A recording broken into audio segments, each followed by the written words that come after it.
कि बस सस्ते लोगों पे भरोसा नहीं कर सकते। तो उन्होंने सस्ते लोगों का मतलब ये नहीं था that people who are cheap, they said that people who don't have credibility, who don't have integrity and who are not trustworthy are the people you can't. 100 startups में से करीब 83-85% स्टार्टअप्स एक साल में बंद हो जाते हैं। वो एक साल में बंद इसलिए नहीं होते कि उनके पैसे खत्म हो गए, कि fall in love with the problem not with the solution. Now ये बहुत इंपॉर्टेंट पॉइंट है for most of the people जो सुन रहे हैं इस चीज को। देखिए, जब उन्होंने ये बोला fall in love with the problem not with the solution, उसके पीछे एक बहुत बड़ी साइकोलॉजी है। उन्होंने 2 बिजनेसेस शुरू किए, दोनों $1 बिलियन बिजनेसेस पे एग्जिट किया। अगर मैं जोमेटो की बात करूं, right, so Deepinder Goyal, he is a founder, and you know what he perceive, he left his multinational job and we gone to the canteen and felt that okay, if the food for I have to stand in a queue and take the certain things which is already there, but if I give a multiple choice to the customer and they can sit and take it, and that is what the Zomato started. तो हमें सिखाया गया art of making zero. Art of making zeros, okay. So when we are having a turnover of 15 crores, I joined that organization. Nada Saab came and he just put the zero. Wow. He said now 150. But sometimes you don't know कि उनके dreams कुछ और हो सकते हैं, but उस समय उनकी अपॉर्चुनिटी कुछ और हो सकती है। Hello friends, welcome to Talent Curve. This is your host Pradeep Srivastava. Today we are going to talk on a very interesting topic, the startup born to win. ये स्टार्टअप होते क्या हैं?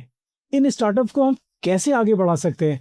वो कौन से ऐसे ड्रीमर्स हैं, वो कौन से ऐसे थिंकर्स हैं, वो कौन से ऐसे लोग हैं जो एक कंसीव करते हैं आइडिया को और फिर उसको आगे ले जाते हैं और उसको एक सक्सेस स्टोरी बनाते हैं। इन सब को देखते हुए एक बहुत ही खास मेरे दोस्त शशांक चौधरी, जो 25 साल का एक्सपीरियंस लेके आए हैं। उन्होंने MBA किया है और अच्छी अच्छी कंपनियों में काम किया है, एंटरटेनमेंट इंडस्ट्री में, फाइनेंशियल इंडस्ट्री में और बैंकिंग में, और इन्होंने एक अच्छा एक्सपीरियंस गेन किया है कॉर्पोरेट में सेल्स एंड मार्केटिंग, और उसके बाद एक जर्नी करी है as a advisor for the lot of startups, and also now he is doing his own startup. So I will welcome Shashank for our show, and I would like to ask you ki how you started your journey and tell about something more about you so that we can take this journey to the next level. Welcome to our show, The Talent Curve. बुलाने के लिए शुक्रिया. Thank you. So Pradeep ji, आपने जो आज topic लिया है, so obviously जब हमने पहले बात करी that startups born to win, so I will give a quick background, ज़्यादा मैं बोर नहीं करूँगा लोगों को. So my name is Shashank Chaudhary and 27 साल से I been working the corporate world. Very good. Nice. Large blue chip companies, insurance, banking, media, sports, tech.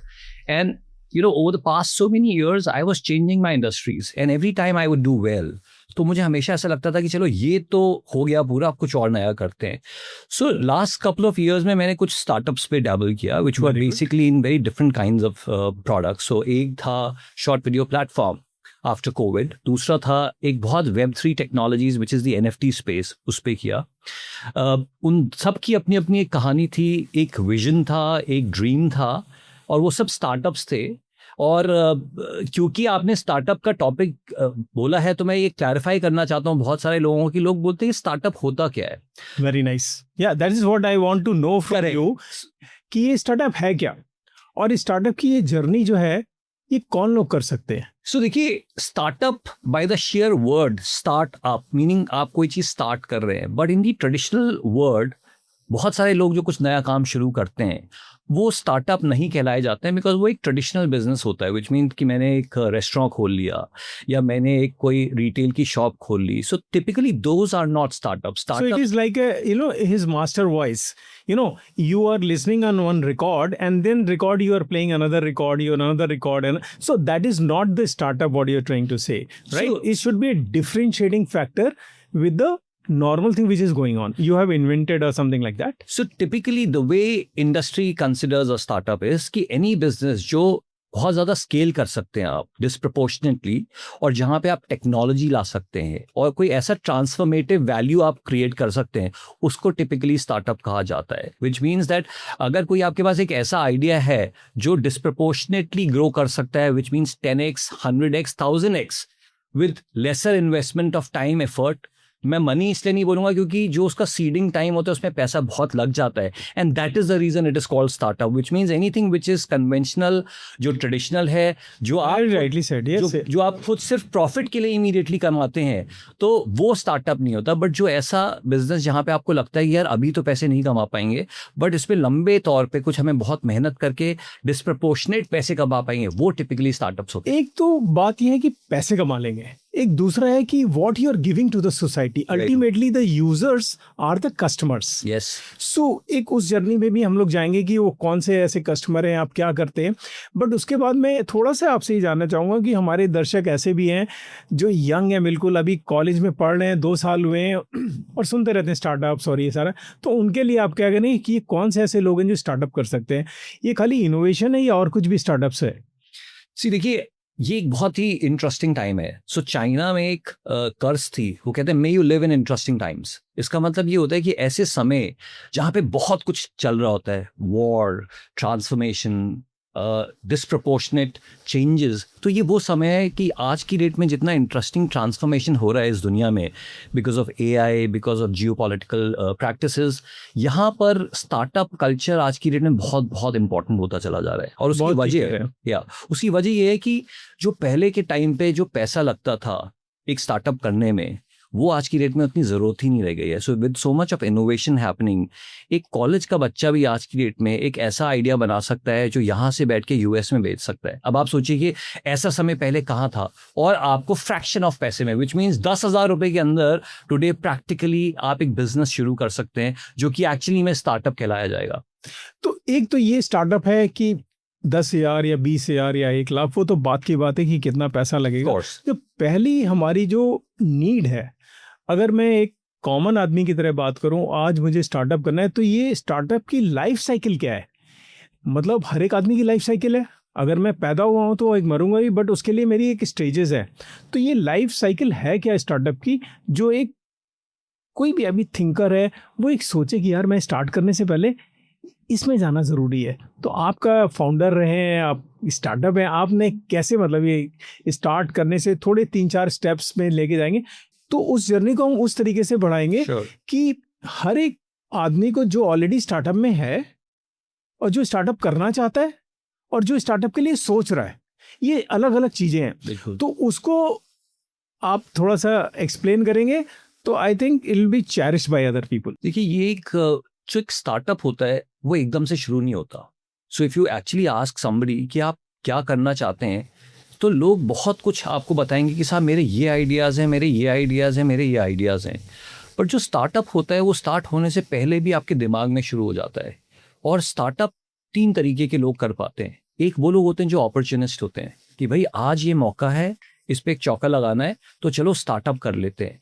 ये वो लोग होते हैं जो सिर्फ अपॉर्चुनिटीज को देख रहे होते हैं। Second category of people are the visionaries. वो बोलते हैं कि बस यहाँ पर एक बहुत बड़ा गैप है फंडामेंटल, जो लोगों को नहीं पता, बट हमको लगता है कि इसको हमें सुधारना है, इसको हमें ट्रांसफॉर्म करना है, तो हमें कुछ शुरू करना चाहिए। ये दूसरे टाइप के विजनरीज होते हैं जो स्टार्टअप शुरू करते हैं। बिल्कुल सीखा। और तीसरे वो लोग होते हैं जिनके पास कोई अपॉर्चुनिटी नहीं होती, तो वो कहते हैं कि यार अब हम पे तो कोई अपॉर्चुनिटी है नहीं, तो जो आदमी नौकरी नहीं करेगा वो अपना काम करेगा, राइट। तो जिसको नौकरी नहीं मिल रही तो बोलते हैं चलो यार कुछ स्टार्टअप कर लेते हैं। उसमें वो किस तरह के स्टार्टअप करेंगे वो खेल अलग अलग हैं। बट टेक्निकली अगर आप देखिए स्टार्टअप जर्नी बहुत पहले शुरू हो जाती है, बिफोर यू इवन स्टार्ट कि मैं अब शुरू करूंगा। तो आप दिन भर रात पर सोचते हैं कि क्या करूं, कैसे करूं, कहाँ से शुरू करूं। और जब आप एक लेवल पे आते हैं, जब आपको एक कन्विक्शन आ जाता है कि हाँ यार चलो ये 50 आइडिया में से मैंने शॉर्टलिस्ट कर लिया, इस पे मुझे लगता है कि कुछ बात बनती है, it's called the idea validation. So जो आइडिया वैलिडेशन का स्टेज होता है, जब आदमी वो क्रॉस करता है तब उसको सच में लगना शुरू होता है। तो ये वैलिडेशन है। देखिए एक जैसे मैं एक छोटा सा एग्जांपल देते हैं, जैसे कि हमारे घर में हमें मदर ने हमें हलवा बना के खिलाया, मगर वो बना रही हैं जी, पर उन्होंने वो एक थोड़ा सा एक चम्मच हमारे हाथ में रख दिया, उसको बोला टेस्ट करो जी। जब हमने वो उसको टेस्ट किया तो उसमें बोला नहीं थोड़ा सा इसमें घी या शक्कर और होनी चाहिए, तो उन्होंने और डाली और अपने ही लोगों से टेस्ट कराई before she send it to her other sisters. Now, this is the startup. Like what I understand as a startup, I am also done few startups and all that. But I think it's very, very important to first you have a visionary and you should understand what is the problem or the solution you are providing to the people around you or to large community. Then you come to the people that what is your validation of understanding this product कि ये product चलेगा नहीं चलेगा, उसमें that spark है कि नहीं है, right? तो आगे फिर आपकी सेकंड स्टेज आ जाती है कि आप उसको कैसे आगे ले जाएंगे, स्केलेबिलिटी हुई या कस्टमर इंटीग्रेशन हुआ या अपनी, तो ये सारे चलेंगे. तो इसके बाद नेक्स्ट आप क्या करेंगे? आपने जब एक बार उसको वैलिडेशन कर लिया, उसको मतलब परख लिया जिसको कहते हैं, कि आपने देख लिया यार ये प्रोडक्ट तो है मेरा, 10 लोग. और एक दूसरी चीज़ और है शशांक, जो अभी मैं कहीं एक और सेमिनार में था और हम लोग बातें कर रहे थे, तो आई थिंक वो जो एक आप हमें उसकी भी जानकारी दीजिएगा कि ये कौन से लोग हैं जिससे परखा जाइए, where you to give this validation, that is also very important. तो yes, I would like to understand from you. देखिए, जैसे मैंने आपको बताया कि स्टार्टअप कौन लोग करते हैं, तो एक तो वो लोग होते हैं जो अपॉर्चुनिस्ट होते हैं. तो वो जब आइडिया वैलिडेट करते हैं तो सबसे पहले एक वो ट्रेडिशनल सेंस में सोचते हैं कि भाई टोटल एड्रेसेबल मार्केट क्या है, विच मीन्स कि जो मैं आइडिया शुरू करने जा रहा हूँ उसका मार्केट कितना बड़ा है. तो ये एक बहुत स्टैंडर्ड प्रोटोकॉल्स हैं जो ज़्यादातर लोग फॉलो करते हैं, बट क्योंकि ये MBAs में पढ़ाया जाता है और बहुत ज्ञानी लोग ही उस चीज़ की बात करते हैं, तो जब एक नॉर्मल आदमी शुरू करता है स्टार्टअप तो कई बार वो ये सारी चीज़ों को इग्नोर कर देता है. उसकी वजह ये होती है कि कई बार जब आपका पैशन आपके सर पे चढ़ जाता है और आपको लगता है कि नहीं बॉस ये तो मुझे करना ही करना है, तो उसमें लॉजिक हट जाता है. वो कहते हैं ना कि जिस चीज़ से प्यार हो जाता है वहाँ पे लॉजिक नहीं चलता. तो जब आप प्रोडक्ट वैलिडेशन या प्रोडक्ट मार्केट फिट टेस्ट ही नहीं करते, which means you don't pick up a call on 20 people and say कि भाई ये मैं product, you test the water before you jump into the pool, which means आप phone उठा के लोगों से बात नहीं करते कि भाई साहब मैं ये प्रोडक्ट बना रहा हूँ, आपको चाहिए क्या. तो अगर कोई आपसे बोले चाहिए तो बोलो अभी पैसे दो, और अगर उसने पैसे दे दिए तब तो आप समझिए कि उसको प्रोडक्ट चाहिए. अगर वो ये बोलता है कि हाँ साहब प्रोडक्ट बहुत अच्छा, जब बन जाएगा तब आ जाना, इसका मतलब आप समझ जाइए कि वो आपका प्रोडक्ट शायद ना ले, क्योंकि उस टाइम पे वो जो आइडिया का आइटरेशन है या आइडिया का एक्सेप्टेंस है वो शायद उस लेवल पे पहुंच ही नहीं पा रहे, या आप उसको एक्सप्लेन नहीं कर पा रहे. विच मीन्स आपके ऊपर ये बहुत इंपॉर्टेंट एज अ फाउंडर कि अपने आइडिया को कितनी क्लैरिटी से और ईज के साथ आप लोगों को बता पाएं, क्योंकि जो आप सोच रहे हैं वो शायद वो सोच नहीं पाते. इसको दूसरे टर्म्स में हम लोग भी अपने इंजीनियर्स के साथ लगे रहते थे अपने प्रोडक्ट, तो एक ये मेरे ख्याल से एक बीटा टेस्टिंग होती है. ये बीटा टेस्टिंग के अंदर हम लोग ये देखने की कोशिश करते हैं कि आपका जो प्रोडक्ट है कितना वाइबल है, कितना एक्सेप्टेबल है और उसके क्या फीडबैक्स है. राइट. तो when you start giving such type of examples, then I think the clarity comes more. Very true. So we will talk more on the clarity part कि ये है क्या. Right. मतलब अगर आप गए यहाँ से और आपने एक बीटा टेस्टिंग कराई, तो ये इसके बारे में थोड़ा बताएंगे. आपका तो इतना सारा आपने फ्रेमवर्क किया है, काम किया है, तो लोगों को थोड़ी क्लैरिटी आई है यार बीटा टेस्टिंग होती क्या है. जी. हम मार्केट में जाते क्या करते हैं, तो आप थोड़ा एक्सप्लेन करें इसमें. सो देखिए, आपका प्रोडक्ट शुरू वहां से होता है जब आपकी एक हाइपोथेसिस होती है कि भाई हम ये 5 फीचर्स बनाएंगे अपने प्रोडक्ट में, और ये 5 फीचर्स बनाने का मतलब ये है कि ये फीचर ये प्रॉब्लम सॉल्व करेगा, ये इस तरह से इसका वर्क फ्लो होगा, या ये आपकी इस प्रॉब्लम को एड्रेस कर देगा. बिल्कुल ठीक करा. उसके हिसाब से आपने अपना पूरा इंजीनियरिंग प्रोडक्ट बना लिया. राइट नाउ जब ये प्रोडक्ट बन गया तो एक तो होता है कि इसकी फंक्शनैलिटी बन गई, दूसरा होता है कि ये दिख कैसे रहा है. तो आज की डेट में क्योंकि हम एक मार्केटिंग की दुनिया में होते हैं. शशांक, मैं थोड़ा सा रोकूंगा यहाँ पर, और एक में ये प्रोडक्ट बनने तक की तो हम लोग करेंगे. मेरा ये सोचना है कि जब वो प्रोडक्ट बन रहा होता है, एक तो बन गया प्रोडक्ट, हमने ड्रीम किया, वी हैड ए थॉट, हमने कंसीव किया आइडिया को, और आइडिया को हमने अब उसको एक फॉर्मेट में लेके आए. It's called MVP. हाँ, minimum viable product. So minimum viable products is a pre-stage where you test everything and you also conceive lot of things. तो इसके बीच में एक फाउंडर और उसके साथ में उसके जो दोस्त हैं, या आपने किसी को इन्वॉल्व किया है, तो आप उसमें क्या कहते हैं कि एक फाउंडर ही अकेले सारा कुछ कर सकता है कि इसमें और लोगों की ज़रूरत पड़ सकती है वो एक प्रोडक्ट लाने के लिए. वो लास्ट स्टेज है. पहले तो ये स्टेज है कि वो प्रोडक्ट आपने सोच लिया, इंफ्रास्ट्रक्चर, अब आप तो MBA किया हुआ है, अब आप टेक्नोलॉजिस्ट आपको चाहिए. अगर आपको टेक्नोलॉजिस्ट चाहिए तो फिर आपको वाइबिलिटी के लिए आदमी चाहिए. तो ये आपने कैसे एक टीम को कैसे क्रिएट करके वो प्रोडक्ट बनाया जाए, ये 2 चीजें हैं. एक इंडिविजुअल कंट्रीब्यूटर से एक टीम कंट्रीब्यूटर्स की तरफ, आपका इसमें क्या एक्सपीरियंस है? सो एक बहुत बड़े आदमी हैं, उनका नाम है माइकल गर्बर. उन्होंने एक किताब लिखी है, it's called E-Myth. Yes. Now it's one of the most popular best selling books. तो वो ये बोलते हैं कि जब भी कोई आदमी बिजनेस शुरू करता है, स्पेशली उन्होंने एसएमईज के लिए ये किताब लिखी थी, तो उन्होंने कहा था कि सबसे बड़ी प्रॉब्लम ये होती है कि अगर आपको लगता है कि आप बहुत बड़े टेक्नोलॉजिस्ट हैं तो आप अपना बिजनेस कल शुरू कर सकते हैं और आप वो गलती कर देते हैं, पर जब आप बिजनेस के अंदर आते हैं तो आपको लगता है कि यार मैं तो सिर्फ टेक्नोलॉजी ही जानता था, बट मुझे मार्केटिंग भी चाहिए, मुझे प्रोक्योरमेंट भी चाहिए, मुझे ऑपरेशंस भी चाहिए। और जब आप तब जाके उन लोगों को रिक्रूट करते हैं तो आप बोलते हैं कि यार मेरे को तो रिक्रूटमेंट और मैनेजमेंट एंड ऑपरेशंस में भी बहुत टाइम लग रहा है, विच मीन्स आप एक टेक्नीशियन के बाद जब आप एक मैनेजमेंट के रोल में आते हैं तो आपको ये लगता है कि maybe you are not so capable as a manager, but you are very capable as a technologist. तो एक टीम मैनेजमेंट का जो रोल है, बहुत अच्छा बता रहे, जो एक लीडरशिप का जो एक रोल है, ये तो एक कंप्लीटली डिफरेंट बॉल गेम है। सो अगर आप आज की डेट में डेटा को एनालाइज करेंगे तो वो कहते हैं कि 100 स्टार्टअप्स में से करीब 83-85% स्टार्टअप्स एक साल में बंद हो जाते हैं। वो एक साल में बंद इसलिए नहीं होते कि उनके पैसे खत्म हो गए, क्योंकि जब उन्होंने शुरू किया था तो उन्होंने एंटिसिपेट तो कर ही रखा था कि भाई इतने रफली हमारे पैसे लगेंगे, ये हमारा स्ट्रक्चर होगा। तो ऐसा नहीं था कि उन्होंने ब्लाइंड डेट खेली थी कि बॉस बिल्कुल ही पता नहीं है, शुरू कर दिया, घोड़े पे बैठ के कहीं भी चले गए। So they were not like rodeos, right? They had a plan, but जब वो प्लान का इम्प्लीमेंटेशन शुरू हुआ तो उनके खुद बॉटलनेक्स आने सामने शुरू हो गए। कि मतलब एक जोक सुनाऊंगा, तो मैं एक बार फ्लाइट में किसी के साथ बैठा हुआ था, उससे बोलता है कि साहब यार मेरी कल्चर कंपनी का इतना खराब है, लोग पॉलिटिक्स करते हैं, कोई एथिक्स नहीं है वहाँ पे, लोग एक दूसरे की बैक बाइटिंग करते हैं। तो मैंने बोला भाई साहब छोड़ क्यों नहीं देते? कहते यार मैं तो मालिक हूँ उस कंपनी का। Which means that as a startup entrepreneur, your job is not just to be a technical head, your job is also to be a leader. Absolutely. अब आपके अंदर वो लीडरशिप क्वालिटीज ही नहीं होंगी तो आप अपनी टीम को मैनेज ही नहीं कर पाएंगे। तो अगर हम इसी के कुछ और एग्जांपल देखें और केस स्टडी देखें जी, मैं कुछ केस स्टडीज वगैरह पढ़ता रहता हूँ, आप भी पढ़ते रहते हैं। मैंने केस स्टडी टाइटन के बारे में पढ़ी जी, टाटा ग्रुप के बारे में। जेडीआर टाटा साहब गए, स्विस पहुंचे तो उनको घड़ी चाहिए थी। अब वो घड़ी तो खैर खरीद ही सकते हैं, मगर उन्होंने सोचा ये घड़ी जो है हम आम आदमियों के लिए कैसे कर सकते हैं, राइट? तो वो जो एक उनकी एक नीड डेवलप हो रही है शुरू से कि घड़ी तो घड़ी है, बट उसमें एक कॉस्टिंग का पार्ट जो कि बहुत ही हाई लेवल पे है, और एक वायबिलिटी का पार्ट है कि जो सब लोग एक्सेप्ट कर सकते हैं। तो उसमें एक लीडर निकाला गया। एक तो विजनरी है, आप घर में बैठे खुद लीडर बन रहे हो, बट एक वो लीडर है जो आप कंपनी में ऑलरेडी काम कर रहे हो, मगर वो आपको रिकॉग्नाइज कर रहा है, ये आदमी जो काम कर रहा है ना ये तो कर ही लेगा। Apart from that what he can do और she can do, and that is what you create a leader within the organization. Very true. Now when you create the leader within the organization, your passion, your acceptability, your adaptability, this changes. yes. Now let's talk something where these organizations, give me some example or something story. So हम फिर बाद में आते हैं। तो उसके अंदर 3-4 चीज़ें बहुत अच्छी लगी मेरे को। जब टाइटन का सिलेक्शन हुआ, उन्होंने प्रोडक्ट भी बना लिया, विजिबिलिटी भी देखी, अब वो कॉर्ड्स वॉच में आ गए। तो कॉर्ड्स वॉच तो पूरी लगाई, उसमें चाबी सिस्टम है ही नहीं, तो उनका यार तो चाबी नहीं देनी है, तो हम तो बहुत अच्छी बात है।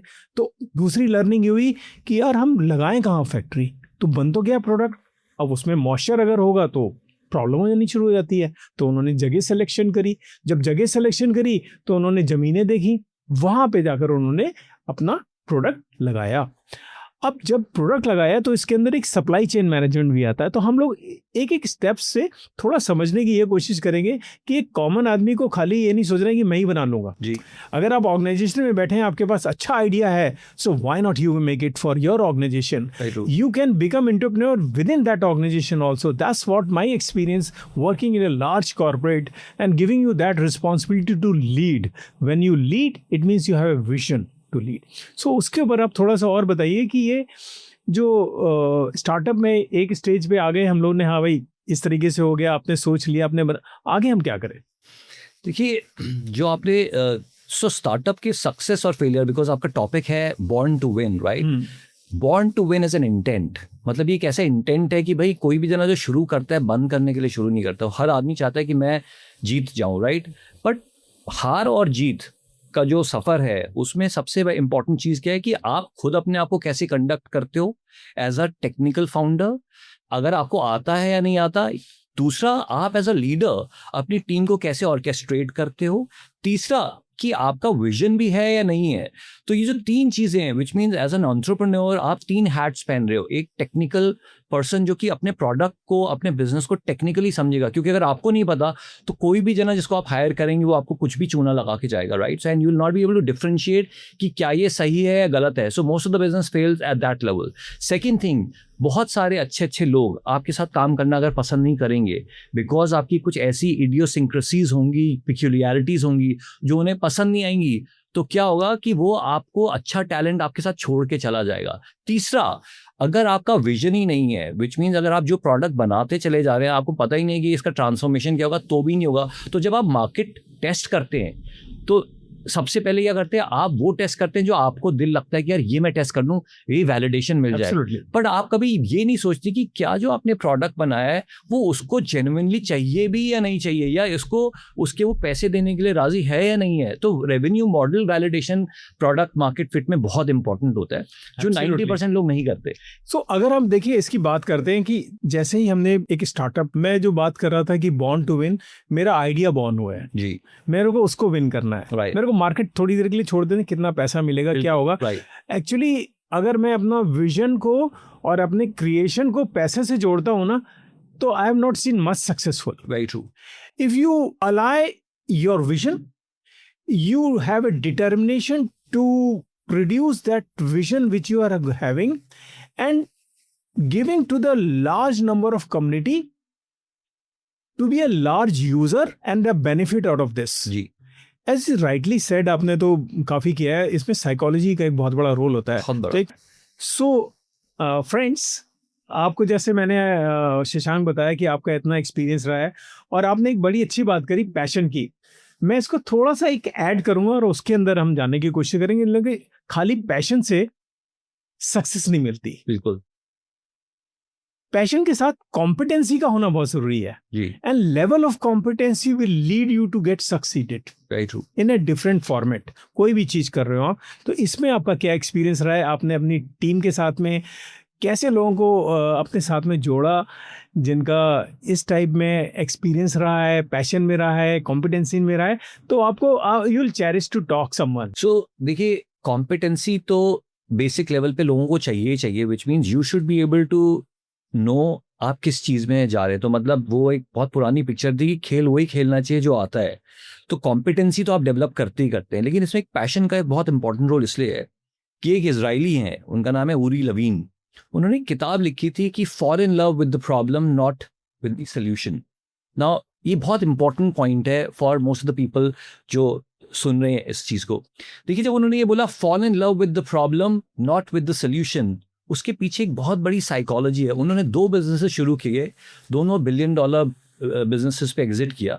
तो वो ये बोलते हैं कि जब आप एक बिजनेस शुरू करते हैं, तो if you are in love with the problem that you want to solve this problem and you are not fixated कि मुझे ये प्रॉब्लम सिर्फ इसी सोल्यूशन से करनी है जो कि मैंने बनाया है, तो क्या होता है, आपका एक बहुत लार्जर कैनवस बन जाता है। बिकॉज तब आप बोलते हो कि मुझे ये प्रॉब्लम सॉल्व करनी है। तो जैसे आपने टाटा साहब का एग्जांपल दिया कि उन्होंने जब भी कोई बड़ी प्रॉब्लम देखी तो उन्होंने ये nano car, right. So for example, उन्होंने जब भी एक बड़ी प्रॉब्लम देखी कि यार ये एक प्रॉब्लम है, मुझे इस प्रॉब्लम को सॉल्व करना है, ही वॉज नॉट फिक्सेटेड कि इस प्रॉब्लम को मैं इसी तरीके से सॉल्व करूंगा। And that changes the game, because जब आप प्रॉब्लम से कमिटमेंट अपना जोड़ लेते हैं तो आप हर एक वो मुकल्लफ जिसे कहते हैं ना कि विजनरी है, तो वो हर एक कोशिश आप करते हैं कि बॉस इस प्रॉब्लम को मैं किस तरीके से सॉल्व कर सकता हूँ, और वो तरीका मैं बदलता रहूंगा, और उस तरीके को बदलने को कहते हैं फेलियर। सो जो आपने बोला कि बॉर्न टू विन, सो आधे से ज्यादा जनता जो होती है ना, वो जब आइटरेट करती है तो बोलते हैं ये फेल हो गया, बट वो फेलियर नहीं था, because that was one way of testing कि ये सॉल्व नहीं हो रहा, तो चलो मैं दूसरी तरीके से टेस्ट करूं, तीसरी तरीके से टेस्ट करूं, चौथी तरीके से टेस्ट करूं, which means you are changing the way you are solving the problem. But 90% लोग सोचते हैं कि यार ये फेलियर हो गया, एंड वो वहां पे छोड़ देते हैं, जिसको कहते हैं अबैंडनमेंट, कि आपने अपने एक स्टार्टअप आइडिया को अबैंडन कर दिया क्योंकि आपको लगता है कि या तो पैसे खत्म हो गए या पैशन खत्म हो गया। बट ये पैसे और पैशन बर्नआउट हो जाते हैं, बर्नआउट हो जाते हैं। बट एक मेरा और भी है कि देखिए, जिसने भी, अगर हमें 3-4 एग्जाम्पल अगर हम बात करें, अगर मैं जोमेटो की बात करूं, right, so Deepinder Goyal, he is a founder, and you know what he perceived he left his multinational job and we gone to the canteen and felt that, okay, if the food for I have to stand in a queue and take the certain things which is already there, but if I give a multiple choice to the customer and they can sit and take it, and that is what the Zomato started. Yeah. And from the very small beginning, I have got certain leaders from there, I know them. They have started working day and night with the vision of the leader. True. And committing to that leader to get into that, and that is what the team. Yes. And that is what your commitment and certain times what है ना, वो दिल से काम करना पड़ता है. अगर आपका दिल उसमें लगा हुआ है, उसी को पैशन कहते हैं. अगर आपका दिल लगा है, कमिटमेंट है, तो आप कर सकते हैं वो सारी बात. आपने बहुत ही अच्छा एग्जांपल दिया. और अब हम लोग थोड़ा सा और आगे चलते हैं कि ये जो टीम का क्या रोल है. As a founder, what you see as a team and how you built up your team in your startups. देखिए, टीम के बिना तो कुछ होगा नहीं. सो सबसे इम्पोर्टेंट क्या चीज़ है कि आप बनाई कैसे अपनी टीम.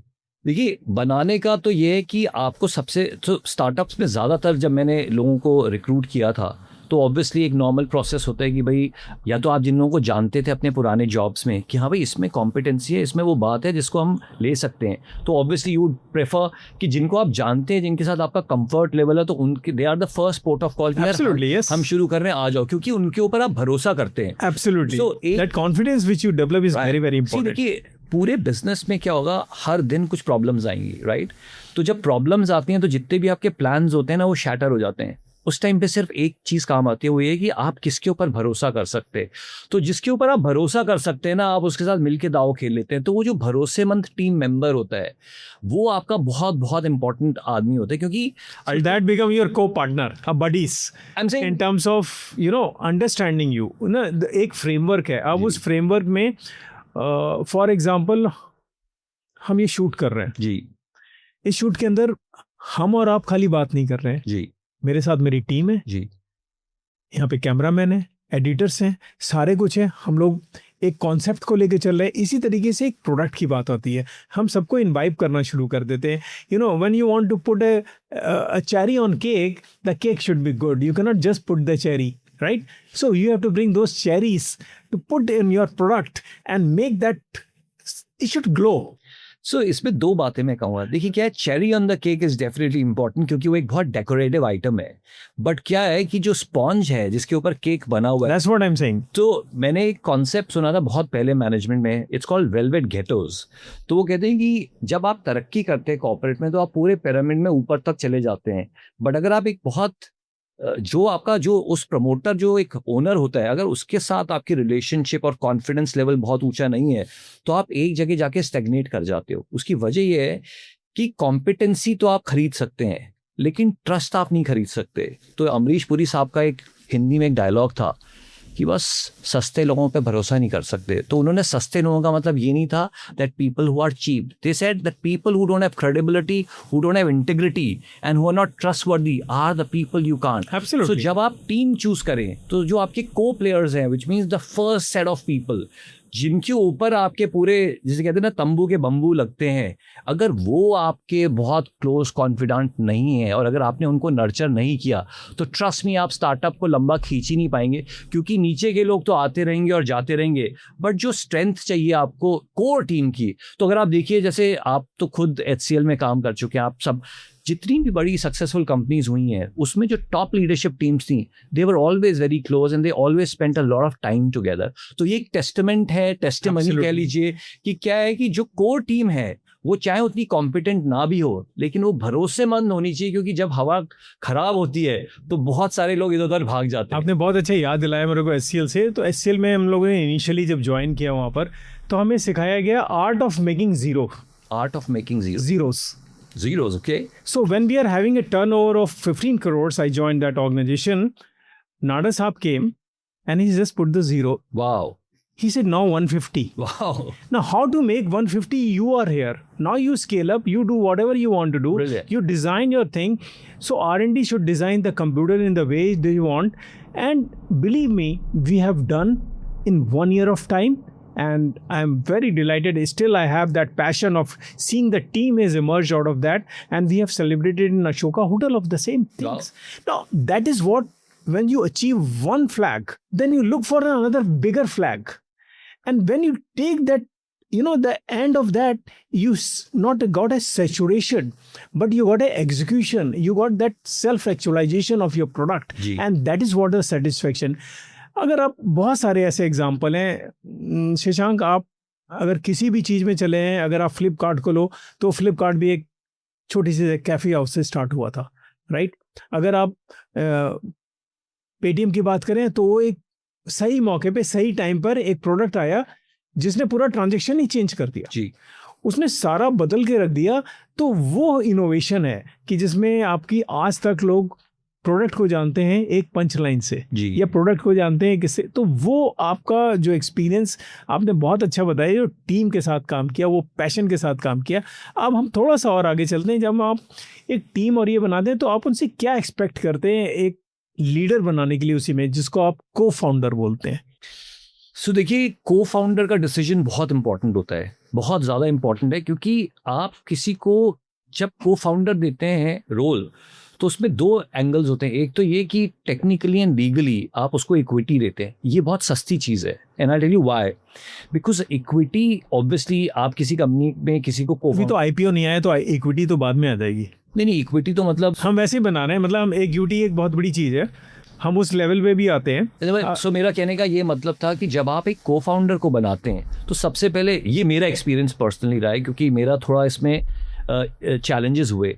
तो कई बार क्या होता है, जब आप कंपनी शुरू करते हैं तो आप बोलते हैं यार एक ऐसे आदमी को ले लेते हैं जो टेक्निकली क्वालिफाइड है और जिसको आप थोड़ा जानते हैं, तो आप उसे को फाउंडर बना लीजिए. सो सबसे पहली गलती वहाँ पे बहुत सारे लोग करते हैं. क्यों? एब्सोल्युटली. क्योंकि जब आप किसी एक ऐसे इंसान को को फाउंडर बना लेते हैं only on the basis of their competency, और आप उन्हें को फाउंडर बनाते हैं, विच मीन्स कि वो आपकी कंपनी को को ओन करते हैं, तो आप बेसिकली अपना ड्रीम उनके साथ शेयर कर रहे हैं.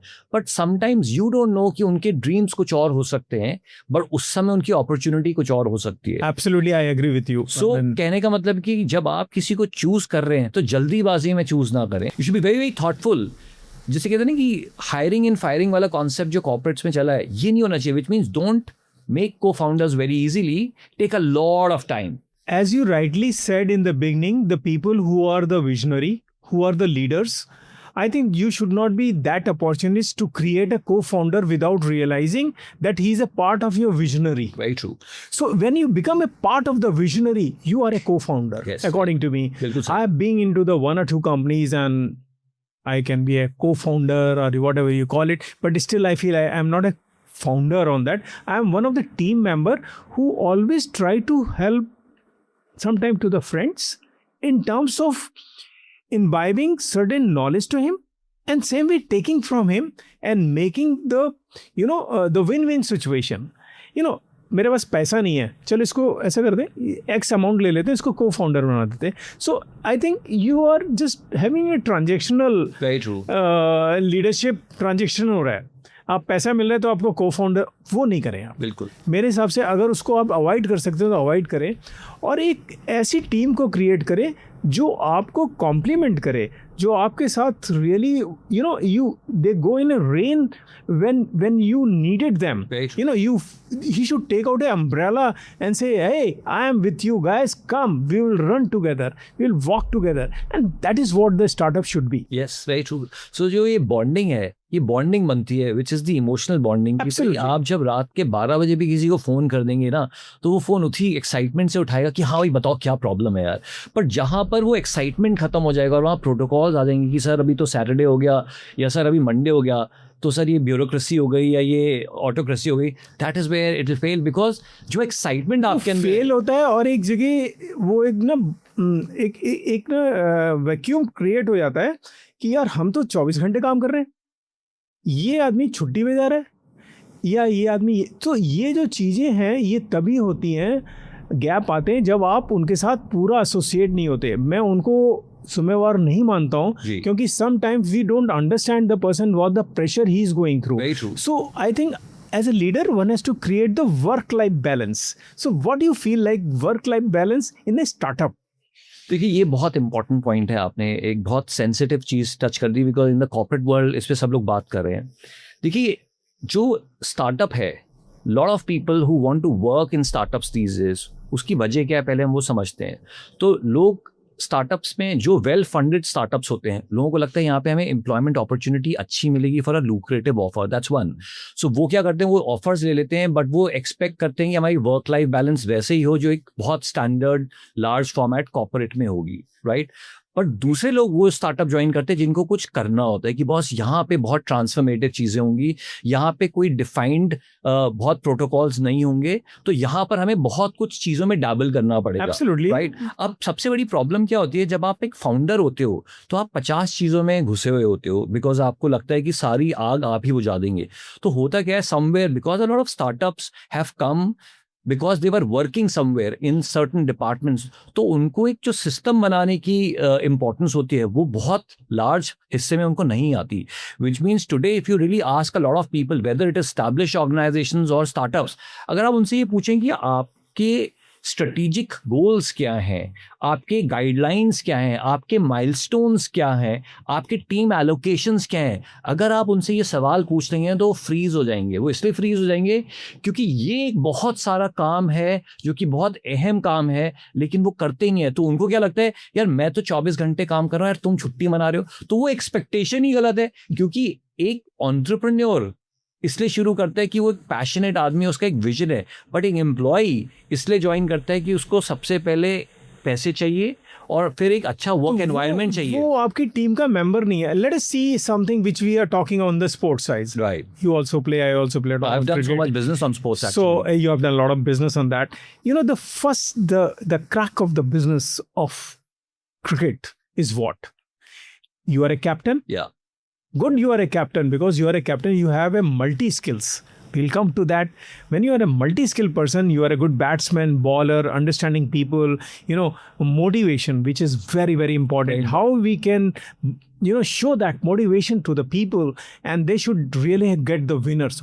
Those are the winners. True. Now, when you see in the team in 20, they come, join hand together, they talk on a motivation. It is not anything ज्ञान. वो कहते हैं आज हमने जीतना है, आज जीतेंगे, आज करेंगे, and that winning, that winning will is very, very important for any of the startup. Those are the people who come for a job, go for a job. They are not the part of that as early as possible. I think the leader should just ignore them. A trim exercise, we call it. Make the trim exercise, leave them away, because your journey is different. Very true. You are different. You have not started because of this employee is going to join you. You started because Shashank has joined you. Shashank has put his all pressure, his entire family on a baggage, and said, okay, I will meet you only on this time. Yeah. And I've seen that happen with when you balance the life between, I'm talking the balancing life of the promoters. I'm not talking the employee's point of view. Now, when we're talking the promoter point of view, the work-life balance is totally challenging. Very challenging. What do you share on that? Because, we are creating a bond to win the startups. I'm not talking employees as such, because that's a different ball game. Sure. देखिए actually क्या है, ये जो concept है work life balance का, ये तो मुझे कभी समझ में नहीं आया, क्योंकि जब मैं अपनी नौकरियों में भी काम करता था तो I used to work very hard and I would work at late night hours. मतलब मैं हमेशा एज अ बिजनेस समझ के अपना काम करता था, तो मुझे कभी लगा नहीं कि मैं एज अ एम्प्लॉय काम करता था, तो मेरा वर्क लाइफ बैलेंस नहीं होता था. But in the modern world that we live in today, चाहे आप नौकरी कर रहे हो मुंबई में, कहीं दूर रह रहे हो, तो आपके पास उतने ही 3 घंटे अपनी फैमिली को देने के लिए, which means those 3 hours that you can spend at best every single day and over the weekend 10-12 घंटे, आपको तो ये समझना चाहिए कि भाई ये जो घंटे मिल रहे हैं इनकी क्वालिटी मैं कैसे इंप्रूव कर दूं. बाकी वर्क लाइफ बैलेंस तो हो ही नहीं सकता, क्योंकि अगर आप किसी चीज़ पे कमिटेड हैं तो उसमें आपको उसके ऊपर नीचे करना पड़ेगा. सो मेरे हिसाब से वर्क लाइफ बैलेंस बहुत मुश्किल है चलना, लेकिन हाँ आप उसमें ये ज़रूर कर सकते हैं. वो बहुत सारे लोग जो ज्ञानी हैं वो कहते हैं ना कि improve the quality of those number of hours and you may not be able to increase the number of hours. तो वही है, that's the balance that everybody should try. क्या है, I think work life balance का जो मैं समझने की कोशिश कर रहा हूँ, आप पूरा तो नहीं समझ पाए हैं, इसके अंदर एक बहुत ही अच्छी चीज़ है delegation. Delegation of certain things which you can give it to your family. Right. In this world, if I talk about the diversity which is emerging now there is a leader at home, she is also leader, you are also leader. Now you have to make your rules or make your things very clearly when you delegate. So I have attended one of the conference in, I think it was somewhere in Kuala Lumpur, and we have been asked, "Ki sir, how you manage reporting to one person and reporting to multiple person, and they are, what is the challenge and difficulty?" So there was an expert, and they don't perform that much. So we have seen the performance issues and all this. So the American expert says, we'll try best. I mean, he's not able to report properly and all those stuff. So we'll fire this guy because he's not able to produce the bottom line. The same question, another gentleman, a Japanese, being asked. He's given very good answer. He said, in the child rearing practice, the child knows on which matter I'll go to mother and which matter I'll go to father. Very true. And which matter I'll go to my friends. So there is no problem as such. I think it's very, very important for a startup or anybody to define the role in the beginning itself. Very true. So they should know on a technical matter I'm going here, financial I'm going here, and for overall growth I'm just talking to HR to freak out myself, right? So I think work-life balance is not a definition anywhere defined, but I think it is a mindset that how you enjoy for that 2 hours, 1 hour. Put a camera, some carom in your office, you freak out on that. Go on a walk with your wife, do something like that. Spend some child on virtual also. I think there is a lot of ideas which you can, as a startup, you should, because those are the people who will clap for you. Sure. The friends will going to clap for you, and that is what is motivation. It all depends. I think how you carry yourself along with the others people. So let us talk something on the once you gone into that level and you have built up the team and you have seen, now the next excitement comes when you become a mid-size. What you do at that time when you got a money? How the founder feel like when you got the money? So very interesting. So, so I had this fortunate chance where we were able to raise some money. तो जब हमारे पास पैसे आ गए तो हमें तो लगा not raising the money. There is a two aspect. Yeah. I am not talking raising the money. Then No, I'm not talking raising the money is a one ball game. I am said you already on your own whatever you have done, but you got a very good growth, right? And you got a substantial profits. What you will do with that? What is your plan? What the promoter should think on that line? सी देखिए ये बड़ा एक philosophical सवाल आपने पूछ लिया है because क्या है ना कि see it's called life vision so lot of people अगर आप देखेंगे तो लॉट ऑफ पीपल एक्चुअली वो जो मॉस्लोस की जो थ्योरी थी हाँ वो मुझे आज बेसिक कॉमन नीड के ऊपर करेक्ट तो वो मुझे आज भी बहुत ज़्यादा इंपॉर्टेंट लगती है वो ये क्योंकि at different stages of your life you've got different goals in life right तो कई बार तो लोगों को goals पता ही नहीं होते हैं तो वो क्या करते हैं बड़े ट्रांजैक्शनल सेंट्रिक होते हैं which means आज ये खरीद लेते हैं आज ये खरीद लेते हैं तो वो जो डोपामीन हिट होता है उनका वो बहुत हाई रहता है and it's called hedonic treadmill जहाँ पे आपको लगता है कि पैसे आ गए हैं मजे आ रहे हैं सब कुछ अच्छा चल रहा है तो आपके अंदर एक फितूर सा आ जाता है and you start enjoying everything तो आप क्या होता है आपका अगर आपका विजन नहीं होगा तो यू बिकम अ कंज्यूमरिस्ट सो अगर आप देखेंगे तो रिटेल थेरेपी जो होती है वो ये होती है कि यार बहुत अच्छा चल रहा है गाड़ी भी ले ली घर भी ले लिया कपड़े भी ले लिए ब्रांडेड भी ले ली दे enjoy that The second kind of people who are transformative people, जैसे आपने JRD टाटा साहब का एग्जाम्पल दिया या जो बड़े बड़े लीडर्स हैं वो आर क्रिएटिंग न्यू फ्रंटियर्स उनका अलग है वो बोलते हैं कि यार बहुत अच्छा चल रहा है ना तो चलो अब कुछ और क्रिएट करते हैं so I think the joy of creation when you doing well is something that I would tell people कि बॉस आज की डेट में इतना कुछ क्रिएशन करने का मौका है कि अगर आपके अंदर एक्साइटमेंट है to create something new that is what will take you from place to place and वो इंड्यूस करना पड़ता है अपने आप में वो अपने आप में इन्फिल्ट्रेट करवाना पड़ता है कि बॉस अभी सब कुछ ठीक चल रहा है तो रुकना नहीं है यहाँ पे आगे जाना है कुछ और so there is a theory called from one level of competence to the next level of incompetence which means कि अगर यहाँ पे सब कुछ अच्छा चल रहा है तो चलो कुछ और दाव लगाते हैं अब मैं इसको थोड़ा सा दूसरी तरफ ले जाऊंगा मैं 100 करोड़ का टर्नओवर था मैंने 40% प्रॉफिट का लिया 40 करोड़ जी तो एज ए लीडर मैं 2 चीज़ें कर सकता हूँ या 4 चीज़ें कर सकता हूँ एक तो ये है कि मैं अपने एक्सपेंशन में पैसा लगाऊं जी मैं मार्केटिंग में पैसा लगाऊं अपना टर्नओवर को और बढ़ाऊं how many people you feel like to put the money investing in the people who will change the balance sheet color. And that is what, I have joined your organization because I have a trust with you. But my common human need as a Maslow, that I should have my basic food, shelter, right?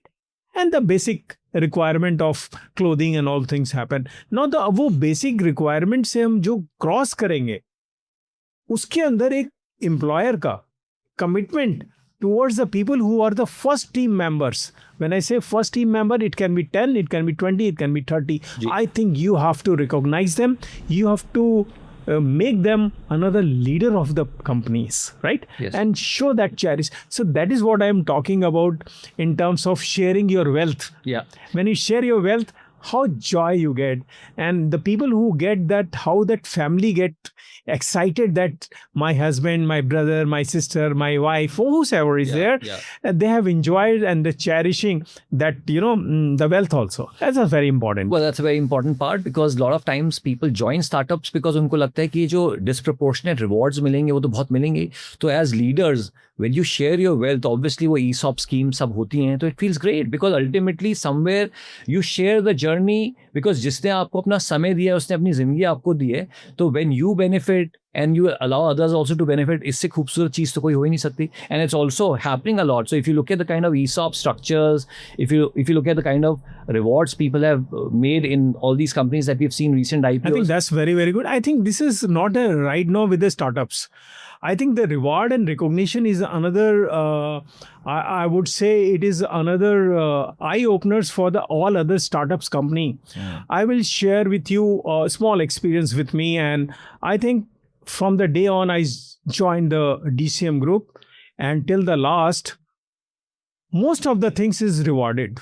I never taken a fridge, rewarded. I've not taken a car, rewarded. I've not taken a TV, VCR.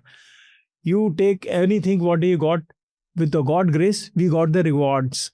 Now those rewards is a reward and recognition. When this recognition happen, you feel more excited, you get more motivation, and I think you are giving back again to the organization. So this is the one part. I would like to ask you, what is that you are giving outside the organization as a promoter and as a founder? Because under the CSR scheme, corporate social responsibility or otherwise, what is your view on that? If you earn more money as a founder, right, then there are other people are also who really looking forward that something may happen. So so corporate social responsibility is already a very established practice. तो जब आप एक नया product बनाते हैं तो आप दो तरीके से CSR के बारे में सोचते हैं, एक एक्सप्लिसिटली और एक इम्प्लाइडली, विच मीन्स कि जब आप एक प्रोडक्ट बना रहे हैं जो आप बोलते हैं कि भाई ये बहुत ट्रांसफॉर्मेटिव प्रोडक्ट है, ये लोगों को एट अ फंडामेंटल लेवल बहुत हेल्प करेगा, तो ये भी एक तरीके से आपका ट्रांसफॉर्मेशन शेयरिंग है. और दूसरा, जब आप बोलते हैं कि चलो मैं सीमेंट की कंपनी चलाता हूँ जहाँ पे मैं एनवायरनमेंट को थोड़ा सा प्रदूषित करता हूँ, तो भी मैं how do I make it up through a formal CSR policy, तो वो तो ऑलरेडी स्टैब्लिश है. I think the need of the hour right now, मैं उस स्टेज पे अभी नहीं पहुंचा हूँ, बट मैं आपको बता सकता हूँ, मुझे ऐसा लगता है कि in the world that we live in today, specially in the country that we live in today, हमारे यहाँ पे बहुत ज़्यादा प्रॉब्लम्स हैं, और there is too much of money that is going into the sectors जहाँ पे लोगों को उतना बेनिफिट नहीं मिलेगा. So I was actually, I keep talking to my children and my family. मैं बोलता हूँ अगर मुझे पिक्चर देखने के लिए एज अ फैमिली 2000 रुपये खर्च करने हैं, it is a reflection of the economy कि हम लोग का इन्वेस्टमेंट कहाँ जा रहा है versus. So I am saying transformation and beneficiaries of your work are happening through direct and indirect routes. So your product, according to what I have bit understanding, is also viable to the general public. Like, see, there are a lot of people who started the email, yahoo.com, Gmail. Now you're talking Google. They have got so many AI tools, right? Now, what do you say in terms of the AI tool used for innovators or the founders? What is the role of AI into the startup business? बहुत important role है ये. See, ये बहुत interesting time है आज की date में. You see, the biggest of the companies they could dominate the markets because उनके पास बहुत ज़्यादा पैसे होते थे. So उनका जो उनका थ्रेशोल्ड था कुछ भी चीज़ करने का, वो इतना ऊंचा था कि एक छोटी कंपनी जिसके पास पैसे नहीं थे वो कर ही नहीं पाती थी वहाँ पे. But with lot of technology innovation and AI coming in, आज की डेट में छोटी छोटी companies are at a very advantageous position, because जो कम समय में कम पैसे में वो सर्विसेज ऑफर कर सकते हैं जो बड़ी कंपनीज कर सकती हैं.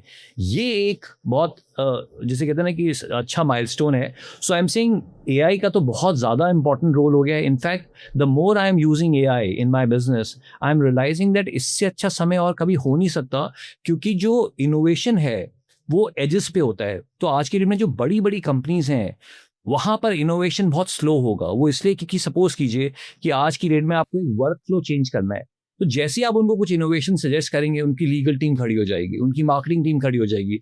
बट एक स्टार्टअप में अगर आपको आज की डेट में एक प्रोडक्ट बनाना है, आप 15 दिन में प्रोडक्ट बना के टेस्ट कर सकते हैं, क्योंकि आप स्टार्टअप के फाउंडर है, और cost would be at a fraction of a sense, which means आज की डेट में जो AI टूल का अडॉप्शन होगा वो इस लेवल पे होगा कि बहुत बड़ी बड़ी Is AI tool is very difficult to use, or it is how friendly it is for a student to the corporate level who are thinking to become entrepreneur? How this can help in terms of to get into the entrepreneurship? तो देखिए AI के tools जिसे कहते हैं ना कि मैंने हमेशा यही पढ़ा कि जितना आप keep it simple and silly, which means जब आप एक प्रोडक्ट बनाते हैं टेक का, तो आप किस तरह से उसको इजी बना सकते हैं यूज़र के लिए, वही आपकी सक्सेस है. तो आज की डेट में fortunately and it is something brilliant, जितने भी AI टूल्स आज की डेट में आ रहे हैं वो इतने सिंपल एंड सिली हो गए हैं दैट आज की डेट में एक कॉलेज का बच्चा भी वो प्रोडक्ट्स यूज़ करके ट्रांसफॉर्मेटिव प्रोडक्ट्स बना सकता है.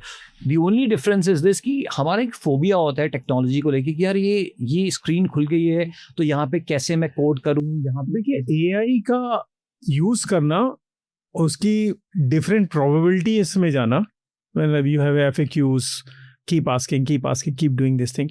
I think on the top of it, you have to be good thinker to what to ask. Yes.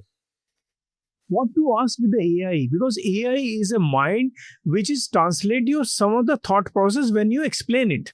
If you not, आप ऐसे बैठ गए का AI टूल में सोच रहे हैं और वो AI बन रहा है, ऐसा है नहीं, right? AI is another person you're talking, and I am not able to define that particular zone of thought process. They are defining on my behalf. But your instructions, your clarity, your thought process should be very clear before you ask, whether it is a verbal or writing.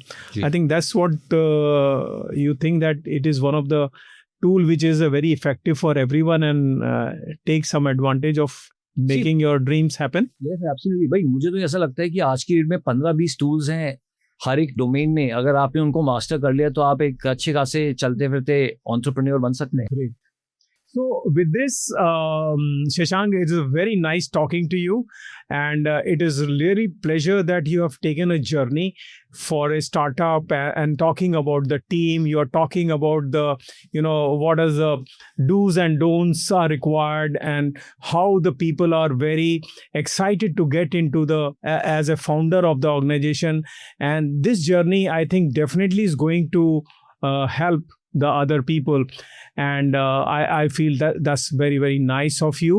And ladies and gentlemen, now this is your host Pradeep Shrivastava, and it is really very nice to have Shashank Chaudhary over here, who comes with a great experience, and he cherished and he shared those examples for his journey in such a way that cross the bridge to make succeed. And you are born to win not only your dreams, but your friend dreams, your co-founder dreams, and makes things happy.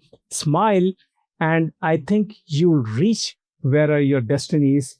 With this, I wish you all the best, and we'll catch up again.